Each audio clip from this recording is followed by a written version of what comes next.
Olá pessoal, tudo bem? Seja bem-vindo aqui no canal Rador Tavares Mecânico Online. Pessoal, tem uma dica bacana aqui. Troquei a correia dentada do meu motor AP e ficou fazendo barulho no motor. Qual o barulho tá fazendo? Esse...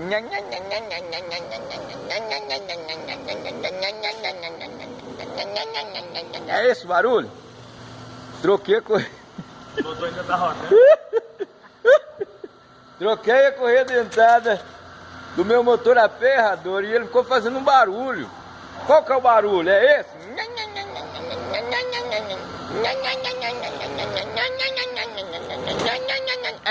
É esse mesmo.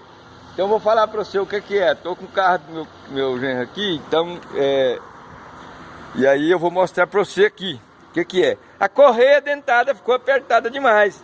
Então o que você vai ter que fazer? Tirar de novo essa tampa aqui, ó, e folgar um pouquinho a correia dentada. Ela não pode ficar cepada mesmo assim, trincando de apertada não, senão ela fica ringindo. Barulho na correia dentada. Aí você folga o esticador um pouquinho, o tensor, e deixa ela um pouquinho mais folgada, você entendeu? Tipo que você não trincada de aperto não, entendeu? Um pouquinho mais folgada assim, que você consegue mexer um pouquinho com ela assim, entendeu? Então tá aí. E aí, resolvido o problema. Rador, como é que é o barulho? Faz o barulho de novo aí.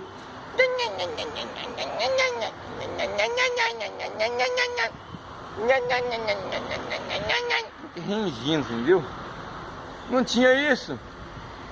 Aí troquei a correia dentada, agora o meu motor pode ser Voyage, Gol, Passat, Santana, os motores da Ford também, tem um motor AP Pampa, Del Rey. Enfim, pessoal, então é isso aí, um abraço, vou ficando por aqui, não esquece de se inscrever aqui no... Rapaz, Marissoca, você fui eu. Tava deitado lá no fundo do quintal do João Paulo, tá fazendo um galinheiro lá na casa dele. Eu passei um pouquinho lá e fiquei deitado lá, rapaz, Marissoca, fiquei eu. Pessoal, então é isso aí, não se esquece de se inscrever aqui no canal não, se você não for inscrito, é claro. E deixar o seu likezão. E... é isso aí, então tá, um abraço, até o próximo vídeo, falou!